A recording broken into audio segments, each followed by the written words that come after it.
I'm 26 years old, and 3 weeks ago I came closer to losing my left leg than I ever imagined possible. What still stays with me isn't just the physical pain or the fear of surgery, but the moment I understood that the people I expected to stand beside me had already decided I wasn't worth the trouble. That realization settled deeper than anything the doctors told me. This started 4 weeks earlier on a Tuesday morning, just before 7. I had come home from a long night shift, exhausted in that way, where your body moves on autopilot and your brain barely keeps up. I work a job that keeps me on my feet most of the night, lifting, moving, fixing things that break when no one is watching. I kicked off my boots, dropped my bag by the door, and collapsed onto my bed, expecting to sleep through the morning. Instead, I woke up a little after 9 with a deep, burning pain in my left calf that felt wrong in a way I couldn't explain.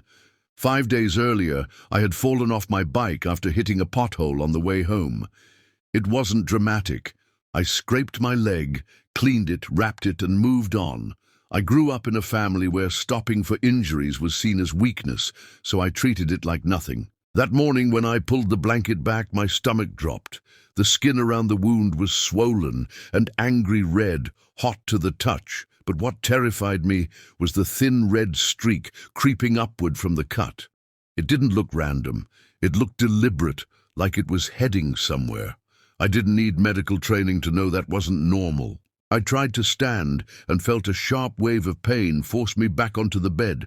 That's when the fear set in properly, not panic yet, but the heavy awareness that ignoring this wasn't an option anymore.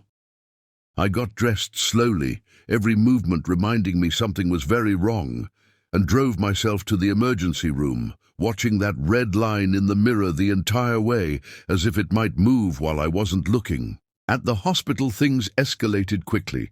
Blood work, scans, serious conversations spoken just quietly enough that I knew they were meant for me to hear. The doctor didn't try to soften it. The infection was aggressive and spreading, and if it reached the bone, amputation would become a real possibility. Surgery wasn't optional, and it needed to happen within 48 hours. I nodded through the explanation, pretending I was calm, but my mind had already jumped ahead. I wasn't thinking about recovery or pain management. I was thinking about money. I had recently switched jobs for better long-term stability, but my insurance coverage was in a gap period. Emergency care would be partially covered, but not nearly enough. A financial coordinator came in later and explained everything carefully. The total out-of-pocket cost would be about $10,000, and a significant portion was required up front before surgery could be scheduled. I checked my savings and realized I had just under $5,000, money I had spent years building to stay independent. Lying there under harsh fluorescent lights, listening to the steady hum of hospital equipment, I realized I had less than 2 days to find the rest. That was the moment I did something I had avoided for most of my adult life. I called my family. I hadn't spoken to them in weeks. The last conversation ended with my father angry that I missed my sister's engagement celebration because of work. Still, I believed this was different. This wasn't a favor or an inconvenience. This was my health, my future, and my ability to walk. I called my mother first. She answered distractedly, told me she was at the salon, and asked what was wrong, like I was interrupting something minor.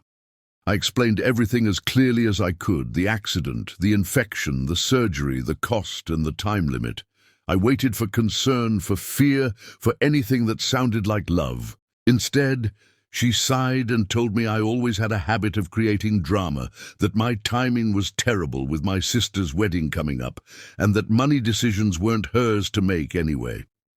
She said she would mention it to my father, then reminded me about another engagement event I should try not to miss before hanging up.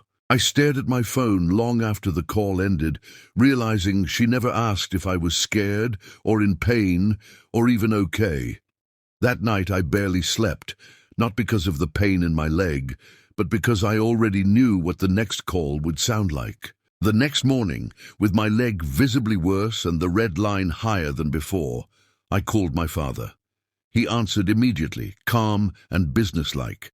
I explained exactly what the doctors said and what could happen if surgery was delayed. I told him the amount I needed. He didn't hesitate. He told me they had just bought a boat, $45,000, as an engagement gift for my sister to impress her fiancé's family.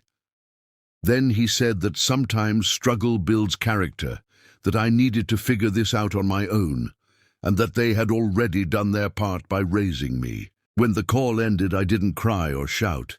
I lay there staring at the wall, realizing that for my family, I had already been written off. I still had 31 hours before the doctors made their decision, and I had no idea how I was supposed to save my own leg alone. After my father hung up, the room felt smaller, like the walls had quietly leaned in. I kept replaying his words in my head, not because they were loud or cruel in tone, but because of how easily he said them. A boat, an investment, a lesson. As if my leg, my body, and my future were part of some character-building exercise he had decided on without me.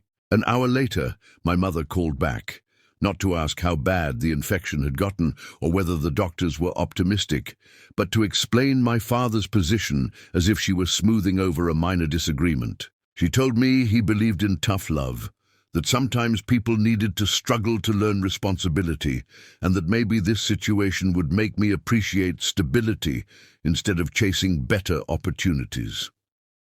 I listened quietly, my jaw clenched, as she spoke about discipline and growth while I watched the red line inch higher on my skin. When I tried to explain again that this wasn't about convenience or lifestyle choices, that this was about whether I would walk normally again, she dismissed it as exaggeration.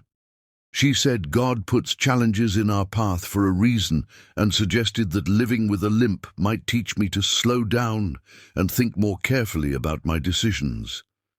Then she told me they loved me, but they couldn't enable me, and ended the call. I remember staring at the ceiling afterward, feeling something inside me shift. It wasn't anger yet. It was the slow, heavy understanding that I had never mattered in the way I thought I did. Every conversation with them had always come with conditions, expectations, and unspoken rankings, and now I was finally seeing where I stood. Later that evening, my sister called. For a brief moment, hope crept in despite everything. I thought maybe she would react differently, maybe she would hear fear in my voice and take it seriously. Instead, she sounded distracted, already annoyed that I was interrupting her planning. She acknowledged that it sucked I was in the hospital, then immediately asked if I was still coming to the engagement party because she needed a final head count. When I told her I might lose my leg, she laughed lightly and told me I was being dramatic. She said I always figured things out and suggested I take out a loan or start a fundraiser instead of expecting the family to sacrifice something important. She reminded me how expensive weddings were and said she couldn't jeopardize her future because of my bad luck. Before hanging up, she told me not to embarrass her by showing up looking sick if I did manage to attend. That was the moment it fully sank in that I was on my own, not just financially, but emotionally. 3 calls, 3 rejections, and not one of them asked how I was holding up. I lay there in the dim hospital room, counting the hours left before surgery became impossible, doing mental math over and over as if the numbers might change if I thought hard enough. I checked my bank account again, even though I already knew what it said. I thought about selling my car, about credit cards I had avoided using, about loans I couldn't qualify for quickly enough.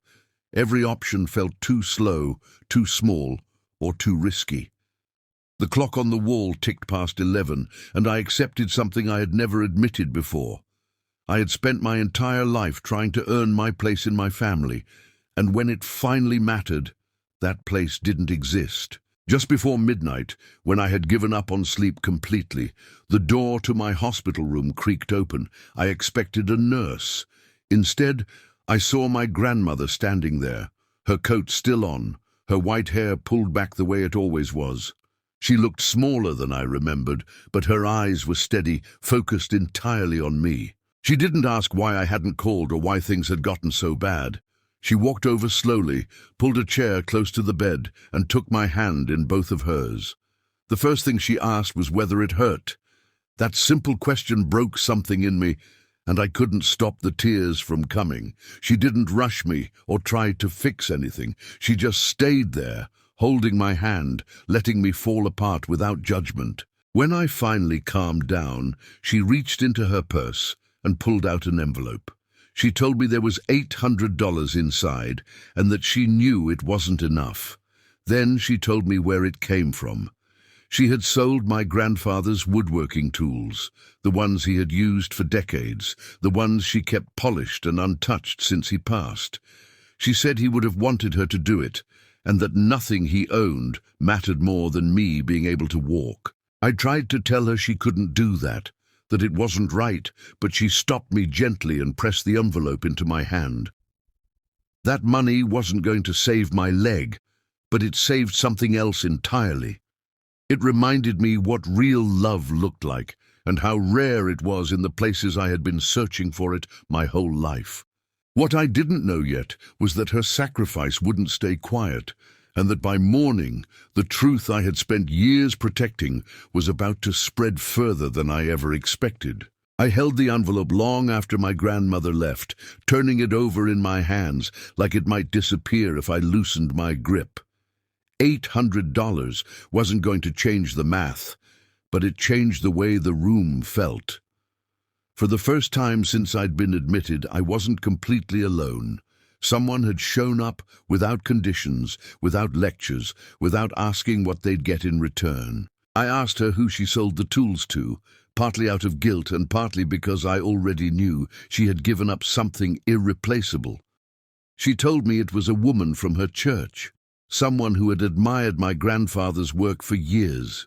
My grandmother said she told her the truth, that her grandson needed surgery and his parents wouldn't help. She didn't lower her voice when she said it, and she didn't seem embarrassed. She told me that if the truth made someone uncomfortable, that discomfort belonged to them, not to us. The next morning, my phone rang with a number I didn't recognize. A calm, kind voice introduced himself as the pastor from my grandmother's church. He said word had traveled quickly and that people wanted to help. He didn't promise miracles, and he didn't speak dramatically. He just said the community was putting together whatever they could because my grandmother had spent decades helping others, and now it was their turn to help her family. I didn't know how to respond. I had spent my entire adult life believing that asking for help was a weakness, something my parents drilled into me with every dismissive comment and every comparison to my sister. Hearing that strangers were willing to step in without hesitation felt surreal. When the pastor asked if he should reach out to my parents to explain the situation, my stomach tightened. My instinct was to protect them, to smooth things over, to prevent any embarrassment. That instinct kept me awake all night. I stared at the ceiling, replaying every moment I had defended my family when they didn't deserve it. I thought about how easily my parents had said no, how casually my sister laughed, and how quickly my grandmother sold the last piece of her husband to help me. By morning, I realized something painful but clear. Protecting them had never protected me. When I called the pastor back, I told him not to keep anything secret. I didn't ask him to confront my parents or create drama, but I told him I wouldn't lie anymore. If people asked what happened, they could hear the truth. I wasn't going to deny it, soften it, or make excuses. Saying those words felt like stepping off a ledge, terrifying and freeing at the same time. Less than a day later, the church community raised enough money, combined with my savings and my grandmother's $800, to meet the hospital's requirement. The surgery was scheduled immediately. I remember being wheeled into the operating room, thinking about how close I had come to losing everything, not because of the infection, but because of the people who chose not to help.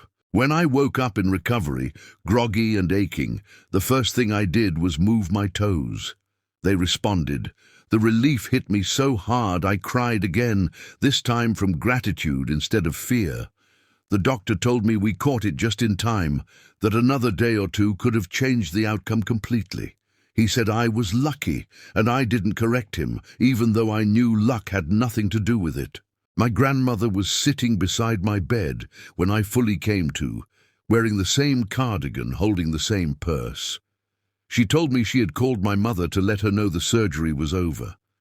My mother's first question wasn't how I was doing, but who had paid for it.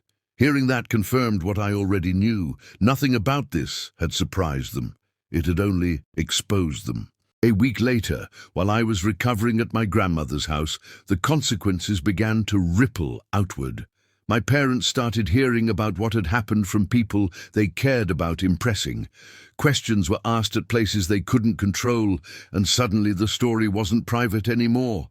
I wasn't present for those conversations, but I didn't need to be. For the first time, the truth was speaking for itself. And while I was focused on learning how to walk without pain again, I didn't realize that a confrontation was quietly being set in motion, one that would bring everyone into the same room, whether they were ready or not. Recovery was slow, humbling, and strangely clarifying. Physical therapy hurt, but not as much as lying still with my thoughts. Every stretch, every careful step around my grandmother's house gave me time to replay the last few weeks and see my family clearly for the first time, without the fog of hope or denial. I wasn't angry all the time anymore. I was something worse for them, awake. It didn't take long for my parents to react to the loss of control. My grandmother told me my mother had called her several times, alternating between fury and guilt, accusing her of airing private family matters and embarrassing them in front of people who mattered. My grandmother listened calmly and told her the same thing she told me. If the truth embarrasses you, the problem isn't the truth. Then she hung up. A few days later, my Uncle Derek called me. He was my father's younger brother, someone I'd rarely seen growing up because he never fit into my parents' carefully managed image. He told me he had heard everything through the grapevine and wanted me to know I wasn't wrong.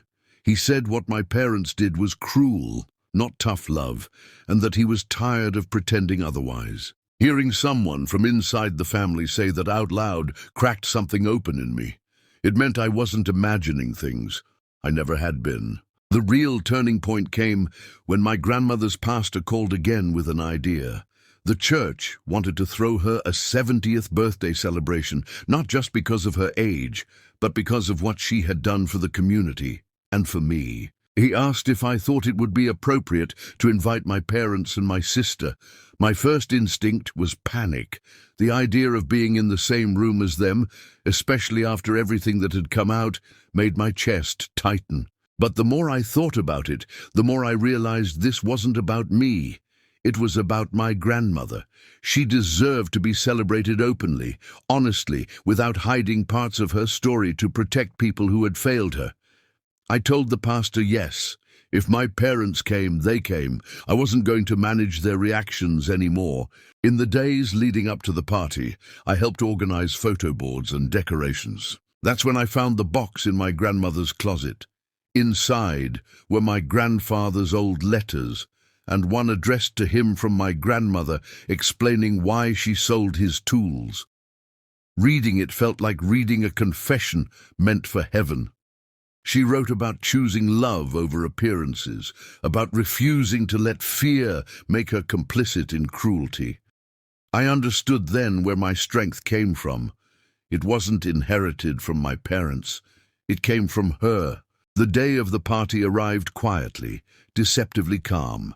The church hall was filled with people who loved my grandmother genuinely, people who had shown up when it mattered. When she walked in and realized what we had done, she cried. Watching her smile through tears was worth everything that followed. My parents arrived late. They looked polished, controlled, and tense, like people walking into a situation they couldn't dominate. My mother scanned the room immediately, calculating, assessing damage. My father stood stiffly at her side. My sister followed, distracted and irritated, already uncomfortable. The celebration started warmly enough until the pastor took the microphone and spoke about my grandmother's life, her generosity, and her recent sacrifice. When he mentioned that she sold her late husband's treasured tools to save her grandson's leg, the room went silent. I felt every eye shift, slowly and inevitably, toward my parents. My mother stood up before anyone could stop her. She called it inappropriate, accused the church of airing private matters, and demanded the moment be redirected. That was when my grandmother stood. Her voice was steady, calm, and unyielding. She told my mother to sit down, and when she refused, my grandmother said the words no one had ever said out loud before. She told her she wasn't ashamed of helping me, and she wasn't ashamed of telling the truth. That was when I stood too. For the first time in my life, I didn't feel small when facing them. I told them I wasn't there to humiliate anyone, but I was done pretending. I said I asked for help, explained the consequences clearly, and they chose not to show up. I told them I wouldn't lie anymore to protect their image. I wasn't angry when I said it. I was finished. My father tried to interrupt me, but I didn't stop. I told them that family wasn't blood alone. It was action. It was presence. It was choosing people when it cost you something. Then I walked back to my grandmother's side and hugged her. They left shortly after, humiliated not by me, but by their own choices. The party continued without them. People laughed again. Music played. My grandmother cut her cake, surrounded by people who loved her for who she was. And as I sat there, leg aching, heart steady, I realized something important. This wasn't the end of the story. It was the moment everything finally changed. The days after my grandmother's party felt quieter, but not peaceful in the way I expected. It was the kind of quiet that follows an explosion, when the dust is still settling and everyone is counting what survived. My parents didn't call. My sister didn't text. For the first time in my life, there was no pressure to explain myself, no expectation that I would smooth things over. That silence was unfamiliar and strangely heavy. My Uncle Derek checked in regularly. He told me what happened after my parents left the church. Apparently, the fallout didn't stay contained. People talked, not with gossip or cruelty, but with disbelief. Friends my parents had carefully impressed for years started asking uncomfortable questions. Why didn't you help your son? How did it get that bad?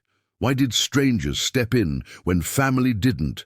Those questions followed them into golf clubs, dinner parties, and social gatherings they once dominated effortlessly. A week later, Derek called again, with news that surprised even him. My father had listed the boat for sale. The same boat he called an investment, the same boat he bought while I lay in a hospital bed counting hours before surgery. According to Derek, it wasn't about money anymore. It was about reputation. The boat stopped being impressive once people knew what it cost. I didn't feel satisfaction hearing that. I thought I would, but I didn't. I felt tired. Consequences weren't dramatic when you were no longer emotionally invested in the outcome. They just happened. My sister eventually called. Her voice was strained, stripped of its usual confidence. She didn't apologize at first. She complained about the postponed wedding, about how people were treating her differently, about how our parents were fighting constantly. I listened quietly until she paused, waiting for reassurance that never came. When she finally apologized, it wasn't clean or complete. It was awkward, defensive, and filled with explanations. She said she didn't know how serious it was. She said she thought our parents would step in eventually. She said she was overwhelmed with her own life. I didn't interrupt her, I didn't argue, I just told her the truth. That laughing when someone says they might lose a leg isn't ignorance, it's cruelty. That love without action is just a word people use to feel better about themselves. She didn't know what to say after that. Neither did I. We ended the call without resolution, but something had shifted. For the first time, she sounded unsure of who she was defending. My mother showed up at my grandmother's house 2 weeks later. No warning, no call ahead. I opened the door and barely recognized her. She looked smaller, not physically, but emotionally. The confidence she wore like armor was gone. She said she wanted to fix things. She said the family needed to heal. When I asked what that meant, she suggested I tell people there was a misunderstanding, that I exaggerated, that my parents offered help, but I wanted independence. She didn't say it maliciously. She said it like it was reasonable. That was the moment I understood something clearly. She didn't want reconciliation. She wanted control back. She wanted the story corrected. I told her calmly that I wasn't going to lie anymore. Not for comfort, not for appearances, not for family. She left angry, hurt, and indignant. And for the first time, I didn't chase her emotional aftermath. I let it sit where it belonged. Life slowly resumed. I returned to work. Walking felt strange at first, but each step was a reminder that I was still here. My co-workers treated me differently, not with pity, but respect. They knew what it took to recover, physically and emotionally. One afternoon, a patient's daughter stopped me in the hallway. She recognized me from church. She told me her own parents were refusing to help with her child's medical bills and asked how I survived the guilt. I told her the truth. That guilt fades when you stop confusing self-preservation with selfishness, that choosing yourself doesn't make you cruel. It makes you honest. That conversation stayed with me. I realized my story wasn't just about my family anymore. It was about what happens when people finally stop protecting those who harm them quietly. I didn't know what the future held. I didn't know if my parents would ever truly understand what they'd done. But for the first time, that uncertainty didn't scare me. I'd stopped waiting for permission to matter. By the time my sister's wedding finally arrived, months had passed since everything unraveled, enough time for anger to cool into something quieter and heavier. Not forgiveness, not peace, but clarity. I debated whether to go at all. Not because I was afraid of confrontation, but because I was no longer willing to put myself in spaces where I had to shrink just to keep things calm. I decided to go for one reason only. My grandmother wanted to attend, and she needed help getting there. That was it. No symbolic gesture, no attempt at reconciliation. Just support for the one person who had shown up for me without conditions. The wedding was smaller than originally planned. Fewer guests, simpler decor, a toned-down version of what my parents once imagined. I noticed how different the energy felt, less performative, more cautious. People smiled, but the confidence was missing. Like everyone was aware that something had cracked beneath the surface and could never be fully hidden again. My parents were there but distant. My mother avoided eye contact. My father looked thinner, older, like someone who had spent months defending choices that no longer made sense even to himself. Neither of them approached me. That silence told me everything I needed to know. They weren't ready to take responsibility. They were waiting for time to soften the edges without requiring accountability. My sister looked nervous when she saw me. Not angry, not defensive, nervous. When our eyes met, she nodded once. It wasn't warmth, but it wasn't hostility either. I nodded back. That was enough. After the ceremony, during the reception, I kept my distance. I talked to relatives I barely knew, people who treated me kindly without baggage, people who asked about my recovery without turning it into a moral lesson. It was strange realizing how much easier connection becomes when you're not carrying someone else's denial on your back. My sister eventually found me near the exit. She thanked me for coming. Her voice was quieter than I remembered, less polished. She didn't apologize again. She didn't ask for forgiveness. She just said she was trying to understand things differently now. I told her that understanding takes time and effort matters more than words. She nodded, like someone who finally understood that approval was no longer automatic. We hugged briefly, awkwardly. It wasn't closure, but it wasn't nothing. After the wedding, my parents tried one last time. My mother showed up again, unannounced, this time with a softer tone and a rehearsed apology. She said she didn't mean things the way they came out. She said, Parenting was hard. She said she loved me. I listened without interrupting, and then I told her something she wasn't expecting. I said love without action had cost me my leg, my trust, and years of self-worth.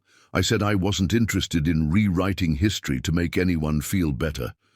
And I said boundaries weren't punishments, they were consequences. She didn't take it well. She accused me of being unforgiving, of holding grudges, of tearing the family apart. I didn't argue. I didn't defend myself. I just repeated the same sentence calmly. I'm choosing distance, so I don't keep getting hurt. She left angry again, but this time I felt nothing after the door closed. No guilt, no regret, just relief. Life after that settled into something steady. Work became fulfilling again. My recovery continued. I moved in permanently with my grandmother, not out of obligation, but because it felt like home. We cooked together. We talked in the evenings. She told me stories about my childhood I'd never heard, stories where I wasn't difficult or dramatic or too much. Just a kid who needed care. One night she told me she updated her will. She said it casually, like mentioning the weather. When I protested, she smiled and told me some lessons are better delivered when people can't argue back. I laughed, but I understood what she meant. Accountability doesn't always come in real time. As the months passed, I noticed something unexpected. The people who stayed in my life after everything changed were different, kinder, more honest, less interested in appearances. The ones who disappeared were the ones who only valued me when I was useful. That realization didn't make me bitter. It made me selective. I wasn't rebuilding my family. I was redefining it. 6 months after everything happened, my leg had healed enough that most people wouldn't notice anything was ever wrong. There was a scar running up my calf, pale and thin, but I didn't hide it. I thought of it as proof that I survived something I was never supposed to face alone. The pain was gone, but the lesson stayed. Every step reminded me of what happens when you stop waiting for people to change and start changing your life instead. Work became different after that, not because the job changed, but because I did. I stopped overworking to prove my worth. I stopped apologizing for needing rest. I stopped saying yes to everything out of fear that saying no would make people leave. And strangely enough, the respect followed. I was promoted within a few months, not because I pushed harder, but because I finally stood still long enough to be seen clearly. Living with my grandmother became permanent, not temporary. We fell into an easy rhythm that didn't require explanations or performances. Dinner at the same time every evening. Quiet conversations. Woodworking in the garage with my grandfather's old tools, the same ones she sold to save me and later got back through people who cared more than my own parents did. Every time I held one of those tools, I remembered what real sacrifice looks like. My parents faded into the background of my life, not dramatically, not with shouting or final speeches, just slowly and quietly. My mother stopped calling after she realized I wouldn't rewrite the story to protect her image. My father never called at all. I used to imagine what it would feel like if they finally apologized, finally admitted what they did, finally showed remorse. Now, I don't spend energy on those fantasies. Closure doesn't always come from other people. Sometimes it comes from deciding you're done waiting. My relationship with my sister changed in a different way. We didn't become close overnight, and we didn't pretend nothing happened. But something shifted. She started asking questions instead of making assumptions. She listened more. She stopped defending our parents automatically. It wasn't redemption, but it was growth, and I learned something important through her. People can change, but only when they're willing to look at themselves without excuses. One afternoon at work, a patient asked me how I handled being abandoned by family when things got hard. I didn't give him a motivational answer. I told him the truth. I said it hurt every day at first. Then it hurt less. Then it stopped defining me. I told him that choosing yourself doesn't mean you stop loving others. It means you stop sacrificing your well-being to earn scraps of affection. That conversation stayed with me. So did the realization that my story wasn't just about betrayal. It was about boundaries, about self-respect, about understanding that family isn't proven by blood, but by behavior. I used to believe that loyalty meant enduring mistreatment quietly, that strength meant staying, that love meant forgiveness without accountability. I was wrong. Strength is leaving when staying destroys you. Love is mutual effort, and loyalty without respect is just self-abandonment. On my grandmother's porch one evening as the sun went down, she asked me if I regretted anything. I thought about it for a long time. I didn't regret speaking up. I didn't regret setting boundaries. I didn't regret letting people see the truth. The only thing I regretted was how long I believed I deserved less. I don't know what the future holds with my parents. I don't know if they'll ever fully understand what they did. But I do know this. I am no longer willing to be the person who gets hurt so others can stay comfortable. That chapter is closed. If you're listening to this and you've ever been told you're too much, too expensive, too inconvenient, or not worth the effort, hear this clearly. You are not a burden, you are not a sunk cost, and you do not owe access to people who refuse to show up when it matters. Sometimes the bravest thing you can do isn't forgiving. It's choosing yourself and walking forward without asking permission. That's how my story ends. Not with revenge, not with reconciliation, but with peace that finally belongs to me. I want to ask you something, and I want you to answer honestly, because I've replayed this question in my head more times than I can count. Did I do the right thing by letting the truth come out, even when I knew it would cost me my family? Or was I supposed to stay quiet and grateful just because they're my parents? Some people say blood is blood no matter what, that family deserves loyalty even when they fail you, that cutting off your parents is selfish and unforgivable, but others say loyalty without love is just another form of control, and that choosing yourself is not betrayal, it's survival. So tell me, if your parents chose a boat over your leg, if they watched you suffer and called it a lesson, if strangers stepped up while family walked away, would you still call that family, or would you finally walk away too? I'm not asking for sympathy and I'm not asking for validation. I'm asking because the answer changes everything, not just for me, but for anyone who's ever been told their pain was inconvenient. Drop your judgment in the comments. Was I wrong for setting that boundary, or did my parents cross a line that can never be uncrossed? And if this story made you feel something, stay here, because the next one might sound a little too familiar.